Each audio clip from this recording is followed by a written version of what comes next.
যে 31st night আসতেছে আমাদের সামনে 31শে ডিসেম্বর রাত 12টা 1 মিনিটে।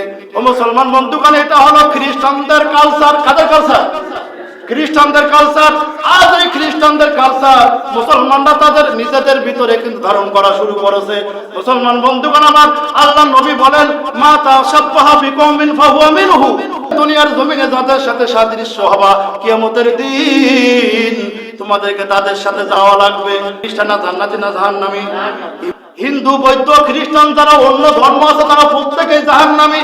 এখন আপনি যত বড়ই ওলি হন না কেন, যত বড়ই মসজিদ বানাই দেন, আর নামাজ পড়তে পড়তে কবল কারো বানাই ফেলাইছেন আর বড় দানবীর হয়ে গেলেন, কিন্তু আপনি যে 31st নাইট করলেন, তাদের এই যে খ্রিস্টানদের কালচার আপনি এই আকীদা আপনি গ্রহণ করলেন। ও মুসলমান, মরণের পরে ওই খ্রিস্টানরা যে জায়গায় যাবে আল্লাহ আপনাকে ওই জায়গায় নিয়ে চলে যাবে। যখন নাউজুবিল্লাহ। এখন আপনার নামাজ পড়ে কি লাভ? তাহলে মুসলমান আমাদের প্রতিজ্ঞা করতে হবে, আমরা যেন 31st নাইটে যাদের কাছেও যাবো না। রাজি আছেন? ইনশাআল্লাহ। আল্লাহ পাক যেন কবুল করে ধরে বলেন আমিন। এটা তো তরুণ যুবক যারা, তাদের উদ্দেশ্যে এই কথাটা বেশিরভাগই আমি বলতে চাই যে 31st নাইট আসতেছে, খবরদার খবরদার ওই দিকে যেন আমরা না ঝুঁকে যাই। ও মুসলমান, আমাদের জন্য শুধু একটা রাইট না, আমাদের জন্য 365টা রাইট হলো আমাদের জন্য আল্লাহর নিয়ামত। ও মুসলমান বন্ধুগণ আমার, ওই গভীর রজনীতে রাতের একটা তৃতীয় অংশ যদি আপনি তাহাজ্জুদে সালাতে দাঁড়ায় যান আর চোখের পানি ফেলাইয়া আল্লাহ দরবারে যদি কান্নাকাটি করেন, আল্লাহর নবী বলেন ওই বান্দার ক্রন্দনরত বান্দার চোখের পানি নাকের ডগে আসার সাথে সাথে আমার আল্লাহ পাক তার জীবনের সমস্ত গুনাহ মাফ করে দেন। আর মুসলমান, আমাদের জন্য প্রত্যেকটা রাত হলো ইম্পর্টেন্ট।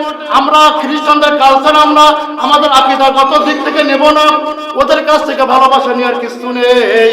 আমরা কিন্তু আমাদের ভিতরে, আমরা ইসলামের ভিতরে আমরা সীমাবদ্ধ থাকবো। তার কারণ কি? তার কারণ হলো আল্লাহ রাব্বুল আলামিন বলেন, লাকাদ কানা লাকুম ফি রাসূলিল্লাহি উসওয়াতুন হাসানাহ।